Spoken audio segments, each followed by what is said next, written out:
दोस्तों, कहानी की शुरुआत होती है दो बेस्ट फ्रेंड्स से। पहली है केटी, जो स्वभाव से काफी शांत, शर्मीली और बहुत अच्छी लड़की है, और दूसरी है स्लोएन, जो बिल्कुल उसकी उलट है, थोड़ी वाइल्ड, बेपरवाह और बैड गर्ल वाली टाइप की लड़की है। दोनों अपने आने वाली ट्रिप को लेकर बहुत ज्यादा एक्साइटमेंट है। इनका प्लान है कि वे 1 महीने तक इकोफील्ड नाम के एक ऑर्गेनिक फार्म में काम करेगी। वहाँ काम करके वे कुछ पैसे बचाएगी और फिर सीधे NYC जाएगी, जहाँ वे एक बड़ा शॉपिंग स्प्री करने वाली है। अगली सुबह बहुत जल्दी केटी के अंकल जेसन उन्हें लेने आते हैं। जेसन एक पुलिस ऑफिसर है, इसलिए वह अपनी भांजी की सुरक्षा को लेकर हमेशा बहुत सतर्क रहता है। प्लान यह है कि वे आज रात जेसन की गर्लफ्रेंड के घर में रुकेंगे और अगले दिन फार्म के लिए निकलेंगे। रात को सब कुछ ठीक ठाक रहता है, लेकिन तभी स्लोएन के दिमाग में एक अजीब सा आइडिया आता है। वह कहती है कि रोड ट्रिप के दौरान उन्हें फेक नाम इस्तेमाल करने चाहिए ताकि ट्रिप और ज्यादा मजेदार लगे। इसलिए स्लोएन अपना नाम हेदर रख लेती है और केटी खुद को रिप्ली कहने लगती है। अगले दिन अंकल जेसन उन्हें बस स्टैंड छोड़ने जाता है। वहाँ से उन्हें बस पकड़कर इकोफील्ड फार्म तक जाना है,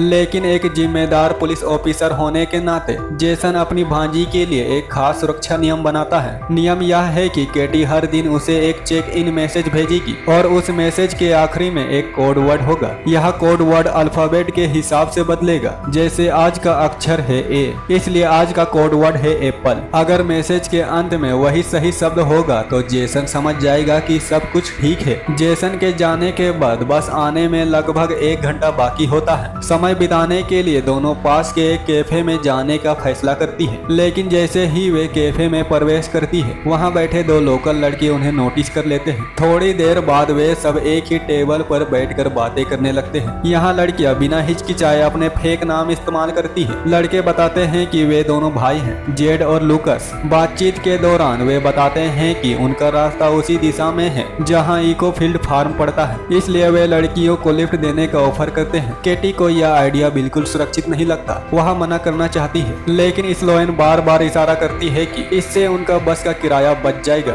आखिरकार वे दोनों नीले रंग के एक पिकअप ट्रक में बैठकर जाते हैं, लेकिन जैसे ही ट्रक आगे बढ़ता है, चीजें धीरे धीरे अजीब होने लगती है। ट्रक तेजी से सड़क पर दौड़ता है और सबसे हैरान करने वाली बात यह है कि जेड सीधे इकोफील्ड फार्म के पास से निकल जाता है। अब लड़कियां पूरी तरह कंफ्यूज हो जाती है। वे पूछती है कि आखिर वे उन्हें कहां ले जा रहे हैं। कुछ देर बाद ट्रक एक सुनसान से घर के सामने रुकता है। वहां उनका स्वागत करती है उन दोनों भाइयों की मां। उसका व्यवहार थोड़ा अजीब लगता है, लेकिन वह दिखावे के लिए बहुत नर्म और मेहमान नवाजी बनती है। वह उन्हें अंदर आने और चाय पीने के लिए कहती है। इसी दौरान केटी को उसके अंकल जेसन का चेक इन मैसेज आता है। सब कुछ सामान्य दिखाने के लिए केटी तुरंत जवाब देती है और मैसेज के अंत में लिखती है एप्पल, यानी कि उसके प्लान के अनुसार सब सुरक्षित है। लेकिन असलियत कुछ और ही होने वाली थी। थोड़ी देर बाद लड़कियों को पाई और चाय दी जाती है। उन्हें पता नहीं होता है कि चाय में ड्रग्स मिला हुआ है। कुछ ही देर में उसकी आंखों के सामने सब धुंधला होने लगता है। उन्हें एहसास होता है कि कुछ बहुत गलत हो रहा है। वे तुरंत वहाँ से भागने की कोशिश करती है, लेकिन ड्रग के असर की वजह से ठीक से चल नहीं पाती। जेड और लूकस उन्हें आसानी से पकड़ लेते हैं, उन्हें बेहोश कर देते हैं और घसीट कर वापस घर के अंदर ले जाते हैं। अगले दिन जब दोनों की आंखें खुलती है तो उनका असली डरावना सपना शुरू होता है। केटी और स्लोएन खुद को एक सुनसान जंगल के बीच जंजीरों से बंधा हुआ पाती है। वे पूरी तरह से डरी हुई है। तभी जेड उसके पास आता है और शांत आवाज में कहता है अब से यही उसकी नई जिंदगी है। वह उन्हें बस कुछ बेसिक चीजें देता है, फटे पुराने कपड़े, एक बिस्तर और एक बाल्टी।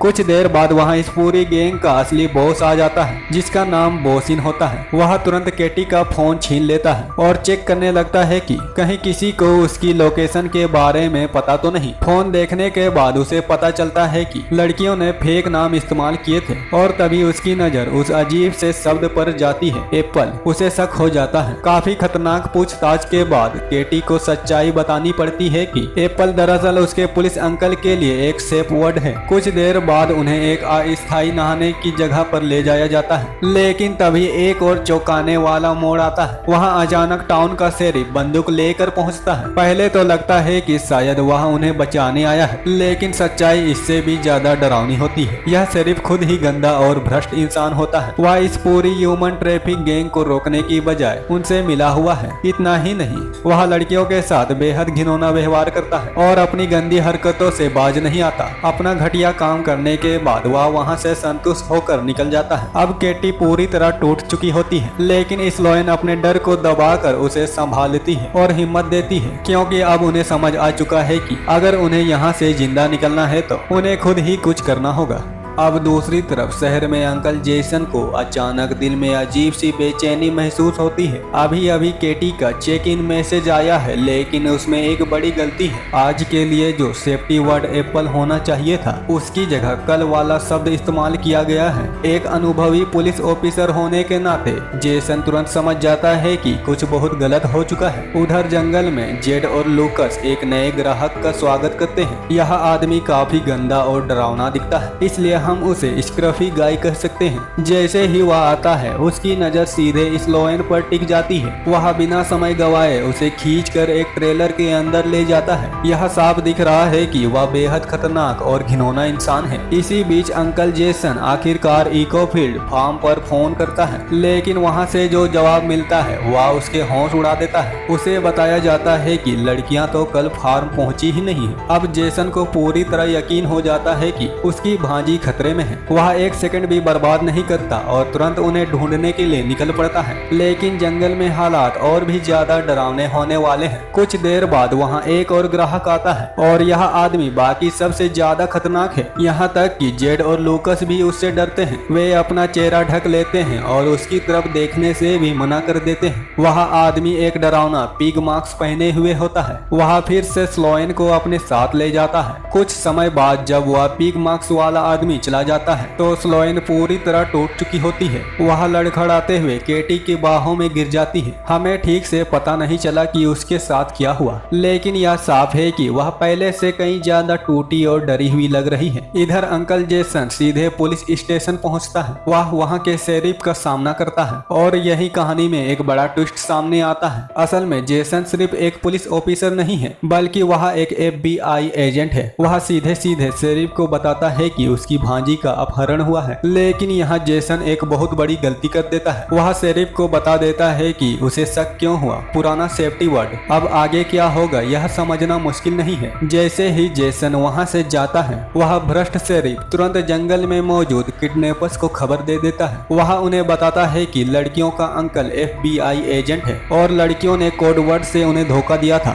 जब इस गैंग का असली सरगना बोरिस सुनता है कि अब FBI भी इसमें शामिल हो चुकी है, तो वह घबरा जाता है और तुरंत आदेश देता है, लड़कियों को मार दो, लाशों को दफना दो और सारे सबूत खत्म कर दो। लेकिन बोरिस को पता नहीं होता कि केटी ने उसकी पूरी बात सुन ली है। उधर अंकल जेसन उसी कैफे में पहुंचता है जहां उसने लड़कियों को छोड़ा था। वह वहां की स्टाफ से पूछताछ करता है। हैरानी की बात यह है कि उस लड़की की याददाश्त बहुत तेज होती है। उसे बिल्कुल याद होता है कि लड़कियां एक नीले रंग के पिकअप ट्रक में बैठकर गई है। अगले दिन समय तेजी से खत्म होता है। जंगल में केटी धीरे से स्लोएन से कहती है, वे हमें मारने वाले हैं। उसी समय किडनैपर्स स्क्रफी गाय को वापस भेज देते हैं और इस बार उसे लड़कियों की निगरानी के लिए अकेले छोड़ दिया जाता है। अब यह जीवन और मौत का सवाल बन चुका है। केटी अचानक एक चाल चलती है। वह स्क्रफी गाय को बहलाने का नाटक करती है। जैसे ही वह आदमी अपनी गंदी नीयत के साथ उसके करीब आता है, केटी अचानक जंगली जानवर की तरह उस पर टूट पड़ती है। वह अपने दांतों से उसकी गर्दन पर हमला कर देती है। कुछ ही सेकंड में वह आदमी जमीन पर गिर जाता है। इस मौके का फायदा उठाकर केटी और स्लोएन अपने जंजीरों से आजाद हो जाती है और यहीं से शुरू होता है उनका बदले का खतरनाक सफर। कुछ देर बाद वही भ्रष्ट शेरिफ वहां पहुंचता है। उसका प्लान है कि वह दोनों को मारकर हमेशा के लिए चुप कर देगा, लेकिन जैसे ही वह अपनी पुलिस कार से बाहर निकलता है, केटी और स्लोएन तुरंत उसकी गाड़ी चुरा लेती है। वे तेजी से शहर की तरफ भागती है और सीधे एक हार्डवेयर स्टोर में पहुंचती है, क्योंकि अब वे अपने हाथों से बदले के हथियार बनाने वाली है। स्टोर में वे कुछ चीजें खरीदती है और चतुराई से कैशियर से बोरिस के घर का पता भी निकलवा लेती है।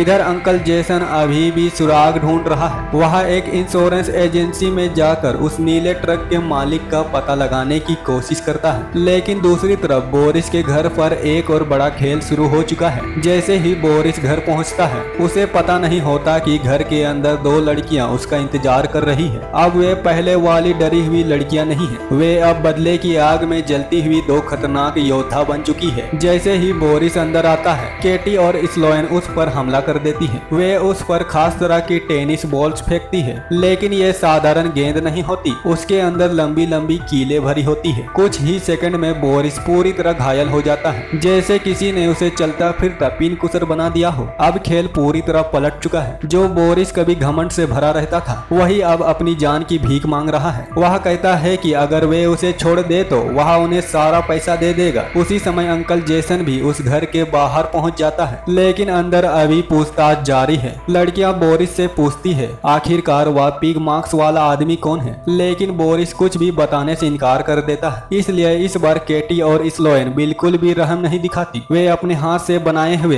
एक खतरनाक भाले का इस्तेमाल करती है और उसी भाले से बोरिस पर आखिरी हमला कर देती है। और वही घातक हमला आखिरकार बोरिस की जिंदगी का अंत कर देता है। और उसी समय अंकल जेसन घर के अंदर घुसता है, लेकिन तब तक बहुत देर हो चुकी होती है। बोरिस मरने ही वाला होता है और केटी और स्लोएन वहां से पहले ही निकल चुकी होती है। जेसन अभी कुछ समझ ही रहा होता है कि बाहर से कार के इंजन की तेज आवाज सुनाई देती है। लड़कियां तेजी से वहां से निकल जाती है। एक जिम्मेदार FBI एजेंट होने के नाते जेसन पहले बोरिस की जान बचाने की कोशिश करता है और उसे तुरंत अस्पताल ले जाता है, लेकिन बाद में वही शेरिफ जेसन को बताता है कि बोरिस रास्ते में ही मर गया है। जेसन को कुछ अजीब सा महसूस होता है। उसे लगता है कि कहानी में कहीं न कहीं तो कुछ गड़बड़ है। वह तुरंत केटी के फोन पर कॉल करता है और तभी एक बेहद अजीब पल आता है। फोन की रिंगटोन शेरिफ के जेब से बजने लगती है। अब सब कुछ साफ हो जाता है। शेरिफ की असली सच्चाई सामने आ जाती है। अब वह नाटक करना बंद कर देता है और सीधे जेसन पर बंदूक तान देता है। उधर केटी और स्लोएन अब एक चर्च के सामने पहुंच चुकी होती है और यही उन्हें पता चलता है कि पिग ड्रेस पहनने वाला वह दरिंदा कोई और नहीं बल्कि इसी शहर का सम्मानित पादरी है। स्लोएन गुस्से में चर्च का दरवाजा लात मार कर खोलती है और सीधे उस आदमी का सामना करती है जिसने उसके साथ सबसे ज्यादा बुरा किया था। अब दोनों लड़कियां मिलकर उस दरिंदे पर हमला कर देती है। केटी और स्लोएन मिलकर उस पागल आदमी को आसानी से काबू में कर लेती है। इसके बाद वे वहां से कार लेकर निकल जाती है। दोनों के चेहरे पर पहली बार सुकून और संतोष दिखाई दे रहा है, लेकिन बदला अभी खत्म नहीं हुआ है। कुछ देर जाकर वे कार रोकती है और तब पता चलता है कि पादरी को उन्होंने कार के पीछे बम्पर से बांध रखा है और पूरे रास्ते उसे घसीटते हुए लाई थी। अब आखिरी सजा देने का समय आ चुका है। वे उस पर पेट्रोल डालती है और फिर उसे आग लगा देती है। आग की लपटों के बीच दोनों बहनें दूर निकल जाती है। उधर अंकल जेसन की हालात बहुत खराब हो चुकी होती है। भ्रष्ट शेरिफ उसे पकड़ चुका होता है। सिर्फ जेसन ही नहीं बल्कि 2 और मासूम लड़कियों को भी उसने पकड़ लिया होता है। लेकिन ठीक समय पर केटी और स्लोएन वापस लौट आती है। वे अपने अंकल और बाकी लड़कियों को बचा लेती है और शेरिफ को मजबूती से बांध देती है। अब शुरू होता है उसका अगला खतरनाक खेल। इस खेल को रशियन रूलेट कहा जाता है। शेरिफ अब मौत के डर से कांप रहा होता है। वह रोने लगता है, माफी मांगता है और कहता है कि उसे अपनी गलती पर पछतावा है। लेकिन अब केटी पहले वाली मासूम लड़की नहीं रही। वह बिना कुछ कहे सीधे शेरिफ के सिर पर गोली मार देती है और उसी पल उसका खेल खत्म हो जाता है। इसके बाद दोनों लड़कियां उन मासूम लड़कियों को आजाद कर देती है। वे उनसे कहते हैं कि जाकर अंकल जेसन को खोल दे। जब जेसन आजाद होता है तो वह पूरी तरह हैरान होता है। वह पूछता है शेरिफ को किसने मारा, लेकिन जिन लड़कियों को उन्होंने बचाया था वे चुप रहती है। वे एक शब्द भी नहीं बोलती। लेकिन कहानी का बदला अभी पूरा नहीं हुआ